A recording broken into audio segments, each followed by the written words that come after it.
ساحل ندیم صاحب کوئی ہیں، انہوں نے سورہ کہف کی تفسیر میں سائنٹیفکلی اپنی ریسرچ بیان کی ہے، ان کے بارے میں کیا حکم ہے؟ بھائی ہم کسی شخص کے بارے میں کچھ نہیں کہہ رہے، نہ ساحل ندیم صاحب کے بارے میں، نہ کسی اور آدمی کے بارے میں۔ جتنے یہ نئے نئے بچے اور نئی نئی تفسیریں اور سائنٹیفک چیزیں قرآن سے ثابت کرنا، کسی فرد واحد کے متعلق ہم کچھ نہیں کہہ رہے۔ ہمارے لیے یہ درست نہیں ہے کہ ہم کسی بھی شخص کا نام لے کے اس کو رسوا کریں۔ خدا کا خوف چاہیے، ہم نے مرنا ہے اور اللہ کو جواب دیں۔ ہر ایک کی عزت ہماری زبان سے محفوظ رہنی چاہیے۔ حضور صلی اللہ علیہ وسلم نے سود کی شناعت بیان کی کہ سود کتنی بری چیز ہے۔ پھر آخری حج پہ آپ جب واپس تشریف لے جا رہے تھے تو کسی نے پوچھا اللہ کے رسول سود سے بھی بدتر کوئی چیز ہے؟ آپ نے کہا ہاں میں تمہیں بتاؤں، اور آپ نے فرمایا مومن کی توہین سود سے بھی بڑا گناہ۔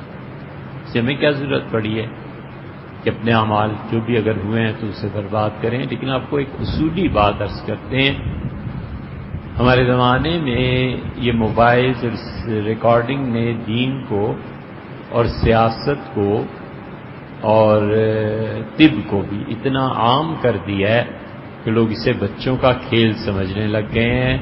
کبھی بھی کوئی چیز ایسی نہیں ریکارڈ کرانی چاہیے جس میں اپنا تجربہ بیان کرے کہ فلاں دوائی لے لو تو یہ ہو جاتا ہے، سر درد ہے تو فلاں دوا لے لیں، پاؤں میں تکلیف ہو گئی ہے تو فلاں لے لو، فلاں کریم مل لو۔ حضور اقدس صلی اللہ علیہ وسلم نے فرمایا ابو داؤد کی روایت میں کہ جس نے باقاعدہ میڈیکل کا علم حاصل نہیں کیا اور اس نے کوئی دوائی کسی کو بتا دی تو اگر اس نے صحیح دوائی بھی بتائی تو بھی گناہ کی۔ اتنی زیادہ ممانعت آئی ہے، اس کی وجہ یہی ہے کہ اس نے میڈیکل کو تو نہیں نہ پڑھا۔ اب وہ کہتا ہے جی مجھے تو اس معاملے میں نا آپ یقین مانیں کہ گڑ سے فائدہ ہوا، آپ گڑ کھائیں 4-5 روز آپ ٹھیک ہو جائیں گے۔ اس نے گڑ کھانا شروع کر دیا، ٹھیک ہو گیا، اور جو شوگر بڑھ گئی پھر اس کا کیا ہوگا؟ ڈاکٹر ہو تو گڑ تجویز کرتے ہوئے 10 بار سوچے گا کہ گڑ کا نفع ہوگا یا ادھر شوگر، اس کی شوگر کا پیشنٹ ہے، اس کو کیا کرنا۔ کبھی بھی لوگوں کو میڈیکل اب عام ہو گیا ہے، کئی کلپس آتے ہیں شوگر کا بہترین علاج، شوگر اتنے دن بعد بھی تمہیں کہا کس نے شوگر؟ دنیا بھر میں شوگر کا آج تک علاج دریافت نہیں ہوا، اور یہاں حکیم صاحب شوگر کا علاج بالکل اس میں دخل نہیں۔ وہ صحیح کہے تو بھی جھوٹا ہے، اپنی طرف سے صحیح علاج کر رہا ہے تو بھی غلط کر رہا ہے، اس لیے کہ اس نے طب پڑھا نہیں ہے۔ حکیم ہے، طب پڑھا ہو، 4-5 برس پڑھا ہو نا، اور کتابیں، پھر تجربہ، پھر کسی کے ساتھ چھوٹا بن کے کام کرنا، ہاؤس جاب جیسے ہوتا ہے وغیرہ وغیرہ، یہ سارے مراحل نہ کہ کبھی اس میں نہیں پڑھنا۔ دوسری بات، بالکل اسی پیمانے پہ کبھی بھی سیاست میں خواہ مخواہ نہیں بولنا چاہیے۔ پتہ ہی نہیں ہے کیا ہو رہا ہے، کیا جو کھلا ہوا ظلم ہے اس کے خلاف تو چپ نہیں رہنا چاہیے، لیکن رموز و اسرار سلطنت بسا اوقات بڑے ہی جانتے ہیں کہ کیا کر رہے ہیں، اس میں بھی خواہ مخواہ وقت ضائع نہیں کرنا چاہیے۔ اور تیسری چیز دین کے بارے میں، جو شخص دین کو نہیں پڑھا ہوا نا کبھی بھی اسے نہیں بولنا چاہیے۔ عربی اسے پڑھنی نہیں آتی، فارسی پڑھنی نہیں آتی، وہ جانتے ہی نہیں کہ حدیث کو پرکھنے کے معیار کیا ہوتے ہیں، اسے اتنا بھی نہیں پتا کہ محدثین کون تھے، کیا اسلام کی تاریخ ہے اس کے ساتھ، کیا چیزیں وابستہ ہیں، اور وہ حدیث لوگوں کو اس پہ درس دے رہا ہے اور ریکارڈ کرا رہا ہے۔ خدا کا خوف چاہیے۔ مسلم میں روایت آئی ہے، ایک مثال آپ کے سامنے رکھ رہے ہیں کہ حضرت ابو سفیان رضی اللہ عنہ نے حضور صلی اللہ علیہ وسلم سے کہا کہ میری بیٹی رملہ ام المومنین ام حبیبہ رضی اللہ عنہا سے آپ شادی کر لیں اور آپ نکاح کر لیں۔ یہ مسلم میں آئی ہے۔ اب اگر کوئی آدمی حضرت رملہ رضی اللہ عنہ کے حالات لکھنے لگے، بولنے لگے، کسی ضرورت سے بیان کرے تو اس حدیث کو کہے گا یہ مسلم میں آئی ہے، بالکل غلط۔ بالکل غلط بات. امام مسلم رحمۃ اللہ علیہ کو کوئی شبہ ہو گیا ہے. امام مسلم رحمۃ اللہ علیہ لکھ رہے تھے جب تو اس وقت کسی اور چیز میں مصروف تھے. امام مسلم رحمۃ اللہ علیہ تک کسی نے نقل کیا اور انہوں نے بغیر کسی تردید کے. کچھ بھی ہو سکتا ہے، بعد میں کہیں تحریف ہو گئی ہوگی، لفظ کسی نے کسی کا کچھ لکھ دیا ہوگا، کچھ بھی ہو سکتا ہے. اس لیے کہ ہو ہی نہیں سکتا کہ ابو سفیان رضی اللہ عنہ رسول اللہ صلی اللہ علیہ وسلم کو کبھی اپنا داماد بنائیں. Impossible, never. رملہ رضی اللہ عنہا رسول اللہ صلی اللہ علیہ وسلم پر ایمان لا چکی تھیں جب وہ مکہ مکرمہ میں تھے رسول اللہ صلی اللہ علیہ وسلم. پھر رملہ رضی اللہ عنہ نے ہجرت کی ہے حبشہ کی. پھر حبشہ کی ہجرت کے بعد تشریف آوری ہوئی ہے مدینہ منورہ میں. رملہ رضی اللہ عنہ کے جو شوہر تھے وہ صحابی تھے. یہ دونوں ہجرت کر کے گئے ہیں حبشہ میں. حبشہ میں پہنچ کے انہوں نے عیسائیت قبول کر لی اور ام المومنین رضی اللہ عنہ سے ان کا نکاح ختم ہو گیا. رملہ رضی اللہ عنہ جب اس کا انتقال ہو گیا تھا بلکہ شوہر کا. تو حبشی جو شاہ حبشہ تھا نجاشی، اس نے پیغام بھیجا حضور اقدس صلی اللہ علیہ وسلم کو کہ میں آپ کا نکاح رملہ بنت ابی سفیان بیوہ ہو گئی ہیں آپ سے کرنا چاہتا ہوں. تو رسول اللہ صلی اللہ علیہ وسلم کا یہ ایک نکاح ہے جو وکیل کے ذریعے ہوا ہے اور دوسرا نکاح آپ کا میمونہ رضی اللہ عنہا کے ذریعے ہوا تھا. تو آپ نے عمرو ابن امیہ زمری کو بھیجا اور خط تحریر فرمایا کہ میں اس رشتے پہ راضی ہوں، ابو سفیان کی بیٹی سے میرا نکاح ہو جائے اور میں اپنی طرف سے وکیل بھیج رہا ہوں. وکیل پہنچے اور ام المومنین رملہ رضی اللہ عنہا کا نکاح ہوا.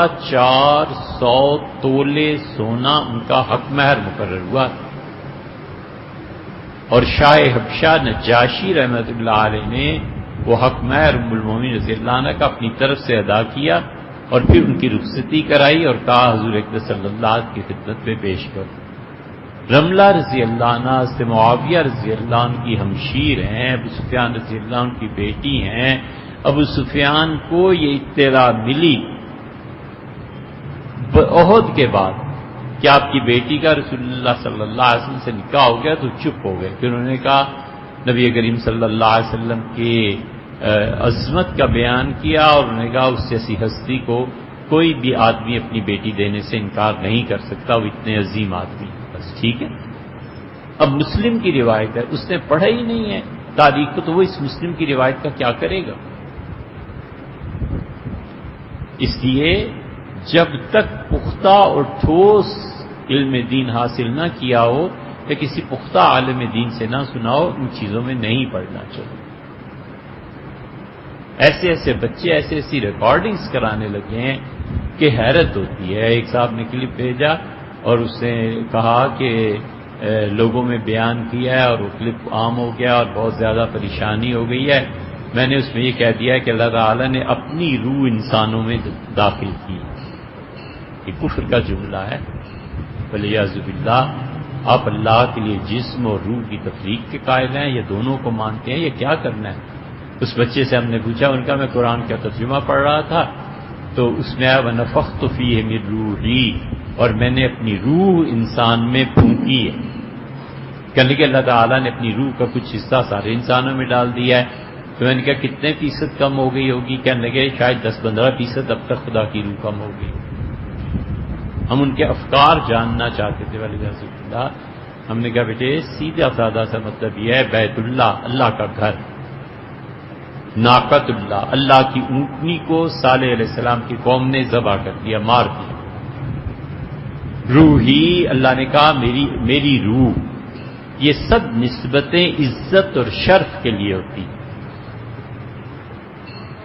ایسے ہی جیسے کوئی کہتا ہے پریزیڈنسی جا رہے ہیں تو خوشی ہوتی ہے نا، وہ پریزیڈنسی کی ایک نسبت کر رہا ہے کہ صدر مملکت سے ملنے جا رہے ہیں، پرائم منسٹر ہاؤس سے ہو کے آ رہا ہوں، وہ ایک نسبت ہے. اسی طرح یہ شرف اور عزت کی نسبت ہے کہ اللہ نے کہا انسان کی روح تو اتنی اچھی چیز ہے کہ وہ میری ہی روح ہے. یہ تھوڑی مراد ہے کہ اللہ کی روح آ گئی. کہنے لگے اب کیا کروں؟ میں نے کہا اب یہ کریں کہ آپ یہ چیزیں بند کر دیں. مہربانی کریں، کوئی حلال کا رزق کمائیں، کوئی لوگوں کی فلاح و بہبود کے کام کریں، چھوڑیں ان چکروں کو، جو سیدھی سادھی نماز روزہ ہے وہ کریں۔ اس دین میں پہلے ہی بہت سی مصیبتیں ہیں، آپ اس میں اضافہ نہ کیجیے۔ تو اس طرح ہوتا ہے، یہ غلط باتیں ہیں بھائی، کہ سائنٹیفکلی قرآن سے ثابت کرنا شروع کر دیں۔ سائنٹیفکلی ایٹم بم بھی بن گیا تھا قرآن سے ہی۔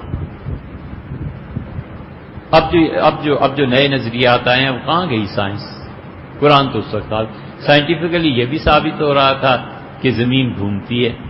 اب جب تھیوری آئی کہ سورج گھومتا ہے، اور تھیوری آئی کہ کچھ بھی نہیں گھومتا، اور یہ ساری تھیوریز کوئی قرآن کا موضوع ہی نہیں ہے یار، یہ آپ کیوں اس چیز میں دخل دیتے ہیں؟ اور استدلال کہاں سے کیا؟ وَهِيَ تَمُرُّ كَمَرَّ السَّحَابِ، اور زمین ایسے گھومتی ہے یا گھومے گی جس طرح بادل گھومتا ہے گھومے گا۔ عربی زبان میں فیوچر اور پریزنٹ دونوں کے لیے ایک ہی لفظ یوز ہوتا ہے۔ جو فعل ورب بولا جاتا ہے عربی میں کھاتا ہے یا کھائے گا، دونوں کے لیے ایک ہی لفظ استعمال ہوگا۔ وہ تو پھر عبارت دیکھ کے پتہ چلتا ہے کہ پریزنٹ کو لے رہا ہے، حال کو لے رہا ہے، یا مستقبل کو لے رہا ہے۔ تو جب صورتحال ایسی ہو، اس وقت کسی نے استدلال کیا اور اس سے کہا کہ اللہ کہتا ہے زمین گھومتی ہے جیسے کہ بادل گھومتا ہے۔ اللہ نے فرمایا ہے زمین گھومے گی قیامت میں اس طرح جس طرح تم بادل کو گھومتا ہوا آج دیکھتے ہو۔ زمین کی گردش سے قرآن کو کیا تعلق ہے؟ اور وہ سیارہ ڈائجسٹ والوں نے قرآن نمبر اس کے تو کیا کہیں، اس میں خاتون نے قرآن پہ بحث کیا ہے، مضمون لکھا ہے، اور انہوں نے کہا کہ راکٹ قرآن بتاتا ہے تیار ہو جائے۔ اللہ نے قرآن میں فرمایا ہے کہ ان تنفذوا من اقطار السماوات والارض، آسمان اور زمین میں جو حدود ہماری ہیں، تم اس کائنات سے باہر نکل سکتے ہو، فانفذوا، تو نکل جاؤ۔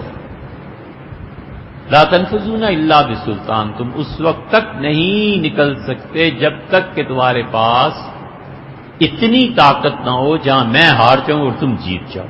تم میری مملکت، کس مملکت سے باہر جاؤ؟ خاتون لکھتی ہیں کہ اللہ نے کہا نہیں نکل سکتے جب تک تمہارے پاس سلطان نہ ہو۔